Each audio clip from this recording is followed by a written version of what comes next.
ان سے کہہ دو کہ خدا کی ہدایت یعنی دین اسلام ہی ہدایت ہے۔ القرآن والحکیم جگہ ہے۔ بھلا جو شخص یہ جانتا ہے کہ جو کچھ تمہارے پروردگار کی طرف سے تم پر نازل ہوا ہے حق ہے، وہ اس شخص کی طرح ہے جو اندھا ہے،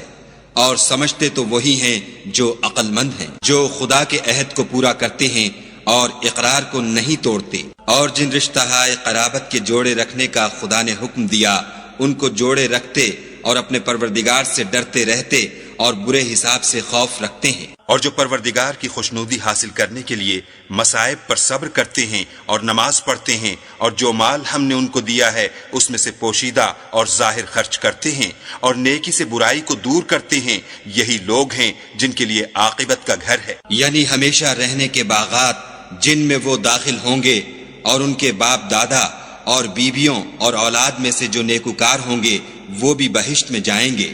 اور فرشتے بہشت کے ہر ایک دروازے سے ان کے پاس آئیں گے اور کہیں گے تم پر رحمت ہو، یہ تمہاری ثابت قدمی کا بدلہ ہے، اور عاقبت کا گھر خوب گھر ہے۔ اور جو لوگ خدا سے عہد واثق کر کے اس کو توڑ ڈالتے اور جن رشتہ قرابت کے جوڑے رکھنے کا خدا نے حکم دیا ہے ان کو قطع کر دیتے اور ملک میں فساد کرتے ہیں، ایسوں پر لعنت ہے، اور ان کے لیے گھر بھی برا ہے۔ خدا جس کا چاہتا ہے رزق فراخ کر دیتا ہے اور جس کا چاہتا ہے تنگ کر دیتا ہے، اور کافر لوگ دنیا کی زندگی پر خوش ہو رہے ہیں، اور دنیا کی زندگی آخرت کے مقابلے میں بہت تھوڑا فائدہ ہے۔ اور کافر کہتے ہیں کہ اس پیغمبر پر اس کے پروردگار کی طرف سے کوئی نشانی کیوں نازل نہیں ہوئی؟ کہہ دو کہ خدا جسے چاہتا ہے گمراہ کرتا ہے، اور جو اس کی طرف رجوع ہوتا ہے اس کو اپنی طرف کا رستہ دکھاتا ہے، یعنی جو لوگ ایمان لاتے اور جن کے دل یاد خدا سے آرام پاتے ہیں ان کو، اور سن رکھو کہ خدا کی یاد سے دل آرام پاتے ہیں۔ جو لوگ ایمان لائے اور عمل نیک کیے ان کے لیے خوشحالی اور عمدہ ٹھکانہ ہے۔ جس طرح ہم اور پیغمبر بھیجتے رہے ہیں اسی طرح اے محمد صلی اللہ علیہ وآلہ وسلم ہم نے تم کو اس امت میں جس سے پہلے بہت سی امتیں گزر چکی ہیں بھیجا ہے، تاکہ تم ان کو وہ کتاب جو ہم نے تمہاری طرف بھیجی ہے پڑھ کر سنا دو، اور یہ لوگ رحمان کو نہیں مانتے، کہہ دو وہی تو میرا پروردگار ہے، اس کے سوا کوئی معبود نہیں، میں اسی پر بھروسہ رکھتا ہوں اور اسی کی طرف رجوع کرتا ہوں۔ اور اگر کوئی قرآن ایسا ہوتا کہ اس کی تاثیر سے پہاڑ چل پڑتے یا زمین پھٹ جاتی یا مردوں سے کلام کر سکتے تو یہی قرآن ان اوصاف سے متصف ہوتا، مگر بات یہ ہے کہ سب باتیں خدا کے اختیار میں ہیں۔ تو کیا مومنوں کو اس سے اطمینان نہیں ہوا کہ اگر خدا چاہتا تو سب لوگوں کو ہدایت کے رستے پر چلا دیتا، اور کافروں پر ہمیشہ ان کے اعمال کے بدلے بلا آتی رہے گی یا ان کے مکانات کے قریب نازل ہوتی رہے گی، یہاں تک کہ خدا کا وعدہ آ پہنچے۔ بے شک خدا وعدہ خلاف نہیں کرتا۔ اور تم سے پہلے بھی رسولوں کے ساتھ تمسخر ہوتے رہے ہیں، تو ہم نے کافروں کو مہلت دی پھر پکڑ لیا، سو دیکھ لو کہ ہمارا عذاب کیسا تھا۔ تو کیا جو خدا ہر متنفس کے اعمال کا نگراں و نگہبان ہے وہ بتوں کی طرح بے علم و بے خبر ہو سکتا ہے؟ اور ان لوگوں نے خدا کے شریک مقرر کر رکھے ہیں، ان سے کہو کہ ذرا ان کے نام تو لو، کیا تم اسے ایسی چیزیں بتاتے ہو جس کو وہ زمین میں کہیں بھی معلوم نہیں کرتا، یا محض ظاہری باطل اور جھوٹی بات کی تقلید کرتے ہو؟ اصل یہ ہے کہ کافروں کو ان کے فریب خوبصورت معلوم ہوتے ہیں اور وہ ہدایت کے رستے سے روک لیے گئے ہیں، اور جسے خدا گمراہ کرے اسے کوئی ہدایت کرنے والا نہیں۔ ان کو دنیا کی زندگی میں بھی عذاب ہے اور آخرت کا عذاب تو بہت ہی سخت ہے، اور ان کو خدا کے عذاب سے کوئی بھی بچانے والا نہیں۔ جس باغ کا متقیوں سے وعدہ کیا گیا ہے اس کے اوصاف یہ ہیں کہ اس کے نیچے نہریں بہہ رہی ہیں، اس کے پھل ہمیشہ قائم رہنے والے ہیں اور اس کے سائے بھی۔ یہ ان لوگوں کا انجام ہے جو متقی ہیں، اور کافروں کا انجام دوزخ ہے۔ اور جن لوگوں کو ہم نے کتاب دی ہے وہ اس کتاب سے جو تم پر نازل ہوئی ہے خوش ہوتے ہیں، اور بعض فرقے اس کی بعض باتیں نہیں بھی مانتے۔ کہہ دو کہ مجھ کو یہی حکم ہوا ہے کہ خدا ہی کی عبادت کروں اور اس کے ساتھ کسی کو شریک نہ بناؤں، میں اسی کی طرف بلاتا ہوں اور اسی کی طرف مجھے لوٹنا ہے۔ اور اسی طرح ہم نے اس قرآن کو عربی زبان کا فرمان نازل کیا ہے، اور اگر تم علم و دانش آنے کے بعد ان لوگوں کی خواہشوں کے پیچھے چلو گے تو خدا کے سامنے کوئی نہ تمہارا مددگار ہوگا اور نہ کوئی بچانے والا۔ اور اے محمد صلی اللہ علیہ وآلہ وسلم، ہم نے تم سے پہلے بھی پیغمبر بھیجے تھے اور ان کو بیویاں اور اولاد بھی دی تھی، اور کسی پیغمبر کے اختیار کی بات نہ تھی کہ خدا کے حکم کے بغیر کوئی نشانی لائے۔ ہر حکم قضا کتاب میں مرقوم ہے۔ خدا جس کو چاہتا ہے مٹا دیتا ہے اور جس کو چاہتا ہے قائم رکھتا ہے، اور اسی کے پاس اصل کتاب ہے۔ اور اگر ہم کوئی عذاب جس کا ان لوگوں سے وعدہ کرتے ہیں تمہیں دکھائیں، یعنی تمہارے روبرو ان پر نازل کریں، یا تمہاری مدت حیات پوری کر دیں، یعنی تمہارے انتقال کے بعد عذاب بھیجیں، تو تمہارا کام ہمارے احکام کا پہنچا دینا ہے اور ہمارا کام حساب لینا ہے۔ کیا انہوں نے نہیں دیکھا کہ ہم زمین کو اس کے کناروں سے گھٹاتے چلے آتے ہیں، اور خدا جیسا چاہتا ہے حکم کرتا ہے، کوئی اس کے حکم کا رد کرنے والا نہیں، اور وہ جلد حساب لینے والا ہے۔ جو لوگ ان سے پہلے تھے وہ بھی بتہری چالیں چلتے رہے ہیں، سو چال تو سب اللہ ہی کی ہے۔ ہر متنفس جو کچھ کر رہا ہے وہ اسے جانتا ہے، اور کافر جلد معلوم کریں گے کہ عاقبت کا گھر یعنی انجام محمود کس کے لیے ہے۔ اور کافر لوگ کہتے ہیں کہ تم خدا کے رسول نہیں ہو، کہہ دو کہ میرے اور تمہارے درمیان خدا اور وہ شخص جس کے پاس کتاب آسمانی کا علم ہے گواہ کافی ہیں۔ شروع اللہ کے نام سے جو بڑا مہربان نہایت رحم والا ہے۔ الف لام را، یہ ایک پرنور کتاب ہے، اس کو ہم نے تم پر اس لیے نازل کیا ہے کہ لوگوں کو اندھیرے سے نکال کر روشنی کی طرف لے جاؤ، یعنی ان کے پروردگار کے حکم سے غالب اور قابل تعریف خدا کے رستے کی طرف۔ وہ خدا کہ جو کچھ آسمانوں اور زمین میں ہے سب اسی کا ہے، اور کافروں کے لیے عذاب سخت کی وجہ سے خرابی ہے۔ جو آخرت کی نسبت دنیا کو پسند کرتے اور لوگوں کو خدا کے رستے سے روکتے اور اس میں کجی چاہتے ہیں، یہ لوگ پرلے سرے کی گمراہی میں ہیں۔ اور ہم نے کوئی پیغمبر نہیں بھیجا مگر اپنی قوم کی زبان بولتا تھا تاکہ انہیں احکام خدا کھول کھول کر بتا دے۔ پھر خدا جسے چاہتا ہے گمراہ کرتا ہے اور جسے چاہتا ہے ہدایت دیتا ہے، اور وہ غالب اور حکمت والا ہے۔ اور ہم نے موسیٰ کو اپنی نشانیاں دے کر بھیجا کہ اپنی قوم کو تاریکی سے نکال کر روشنی میں لے جاؤ، اور ان کو خدا کے دن یاد دلاؤ، اور اس میں ان لوگوں کے لیے جو صابر و شاکر ہیں قدرت خدا کی نشانیاں ہیں۔ اور جب موسیٰ نے اپنی قوم سے کہا کہ خدا نے جو تم پر مہربانیاں کی ہیں ان کو یاد کرو، جب کہ تم کو فرعون کی قوم کے ہاتھ سے مخلصی دی، وہ لوگ تمہیں بڑے عذاب دیتے تھے اور تمہارے بیٹوں کو مار ڈالتے تھے، اور عورت ذات یعنی تمہاری لڑکیوں کو زندہ رہنے دیتے تھے، اور اس میں تمہارے پروردگار کی طرف سے بڑی سخت آزمائش تھی۔ اور جب تمہارے پروردگار نے تم کو آگاہ کیا کہ اگر شکر کرو گے تو میں تمہیں زیادہ دوں گا، اور اگر ناشکری کرو گے تو یاد رکھو کہ میرا عذاب بھی سخت ہے۔ اور موسیٰ نے صاف صاف کہہ دیا کہ اگر تم اور جتنے اور لوگ زمین میں ہیں سب کے سب ناشکری کرو تو خدا بھی بے نیاز اور قابل تعریف ہے۔ بھلا تم کو ان لوگوں کے حالات کی خبر نہیں پہنچی جو تم سے پہلے تھے، یعنی نوح اور عاد اور سمود کی قوم، اور جو ان کے بعد تھے جن کا علم خدا کے سوا کسی کو نہیں۔ جب ان کے پاس پیغمبر نشانیاں لے کر آئے تو انہوں نے اپنے ہاتھ ان کے منہوں پر رکھ دیے کہ خاموش رہو، اور کہنے لگے کہ ہم تو تمہاری رسالت کو تسلیم نہیں کرتے، اور جس چیز کی طرف تم ہمیں بلاتے ہو ہم اس سے قوی شک میں ہیں۔ أَفَمَن يَعْلَمُ أَنَّمَا أُنزِلَ إِلَيْكَ مِن رَّبِّكَ الْحَقُّ كَمَنْ هُوَ أَعْمَىٰ إِنَّمَا يَتَذَكَّرُ أُولُو الْأَلْبَابِ الَّذِينَ يُوفُونَ بِعَهْدِ اللَّهِ وَلَا يَنقُضُونَ الْمِيثَاقَ وَالَّذِينَ يَصِلُونَ مَا أَمَرَ اللَّهُ بِهِ أَن يُوصَلَ وَيَخْشَوْنَ رَبَّهُمْ وَيَخَافُونَ سُوءَ الْحِسَابِ والذين صبروا ابتغاء وجه ربهم وأقاموا الصلاة وأنفقوا مما رزقناهم سرا وعلانية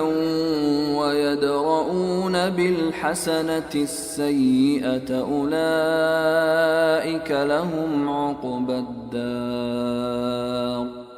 جنات عدن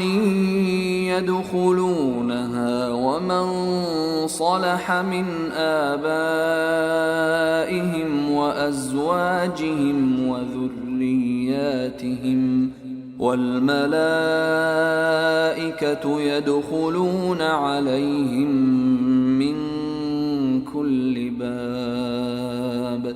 سلام عليكم بما صبرتم فنعم عقبى الدار والذين ينقضون عهد الله من بعد ميثاقه ويقطعون ما أمر الله به أن يوصل ويفسدون في الأرض أولئك لهم اللعنة ولهم سوء الدار الله يبسط الرزق لمن يشاء ويقدر وفرحوا بالحياة الدنيا وما الحياة الدنيا في الآخرة إلا متاع ويقول الذين كفروا لولا أنزل عليه آية من ربه قل إن الله يضل من يشاء ويهدي إليه من أناب الذين آمنوا وتطمئن قلوبهم بذكر الله ألا بذكر الله تطمئن القلوب الذين آمنوا وعملوا الصالحات طوبى لهم وحسن مآب كذلك أرسلناك في أمة قد خلت من قبلها أمم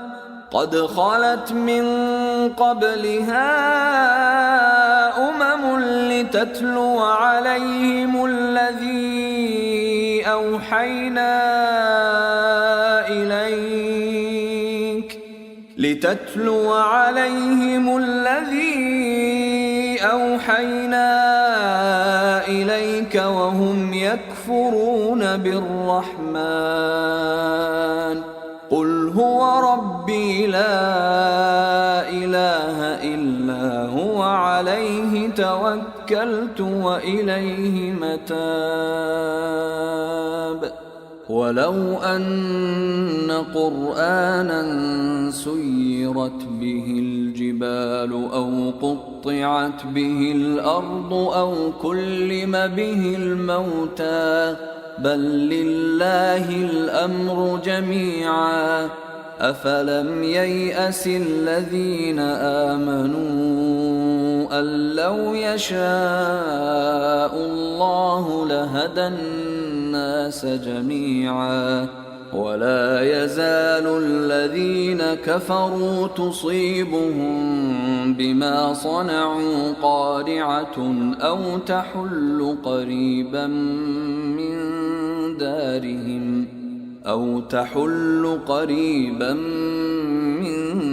دارهم حتى يأتي وعد الله إن الله لا يخلف الميعاد ولقد استهزئ برسل من قبلك فأمليت للذين كفروا ثم أخذتهم فكيف كان عقاب أفمن هو قائم على كل نفس بما كسبت وجعلوا لله شركاء قل سموهم أم تنبئونه بما لا يعلم في الأرض أم بظاهر من القول بل زين للذين كفروا مكرهم وصدوا عن السبيل ومن يضلل الله فما له من هاد لهم عذاب في الحياة الدنيا ولعذاب الآخرة أشق وما لهم من الله من واق مثل الجنة التي وعد المتقون تجري من تحتها الأنهار أكلها دائم وظلها تلك عقبى الذين اتقوا وعقبى الكافرين النار والذين آتيناهم الكتاب يفرحون بما أنزل إليك ومن الأحزاب من ينكر بعضه قل إنما أمرت أن أعبد الله ولا أشرك به إليه أدعو وإليه مآب وكذلك أنزلناه حكما عربيا ولئن اتبعت أهواءهم بعدما جاءك من العلم ما لك من الله من ولي ولا واق ولقد أرسلنا رسلا من قبلك وجعلنا لهم أزواجا وذرية وما كان لرسول أن يأتي بآية إلا بإذن الله لكل أجل كتاب يمحو الله ما يشاء ويثبت وعنده أم الكتاب وإما نرينك بعض الذي نعدهم أو نتوفينك فإنما عليك البلاغ وعلينا الحساب أولم يروا أنا نأتي الأرض ننقصها من أطرافها والله يحكم لا معقب لحكمه وهو سريع الحساب وقد مكر الذين من قبلهم فلله المكر جميعا يعلم ما تكسب كل نفس وسيعلم الكفار لمن عقبى الدار ويقول الذين كفروا لست مرسلا قل كفى بالله شهيدا بيني وبينكم ومن عنده علم الكتاب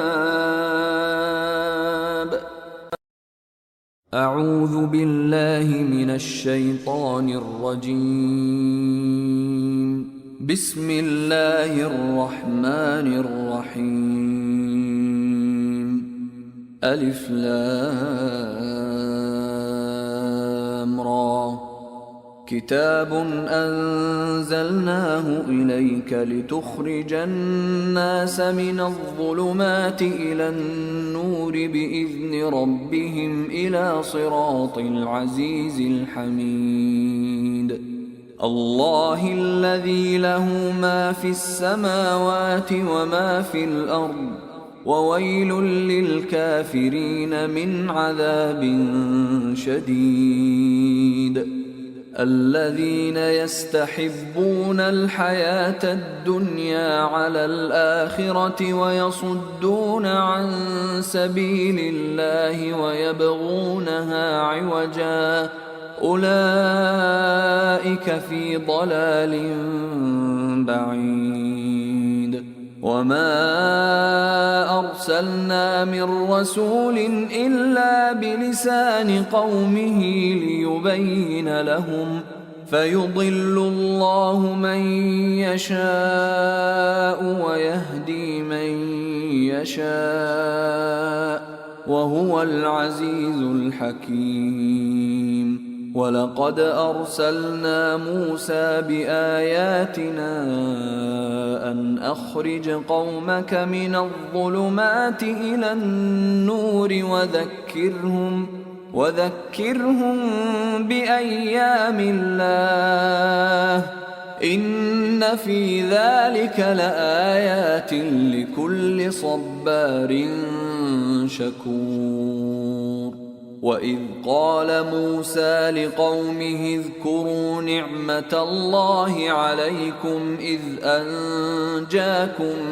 من آل فرعون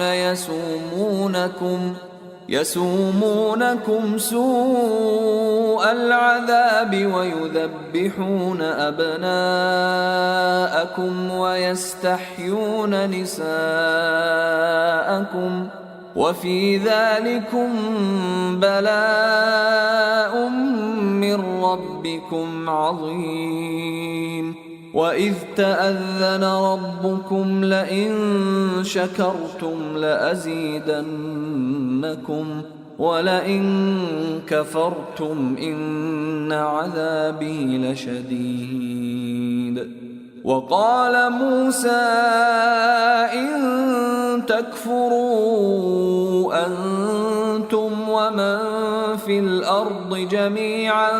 فإن الله لغني حميد ألم يأتكم نبأ الذين من قبلكم قوم نوح وعاد وثمود والذين من بعدهم لا يعلمهم إلا الله جاءتهم رسلهم بالبينات فردوا أيديهم في أفواههم وقالوا إنا كفرنا بما أرسلتم به وإنا لفي شك مما تدعوننا إليه مريب صدق الله العظيم وما خلقت الجن والإنس إلا ليعبدون और मैंने जिन्न और इंसानों को इसलिए पैदा किया है कि मेरी इबादत करें।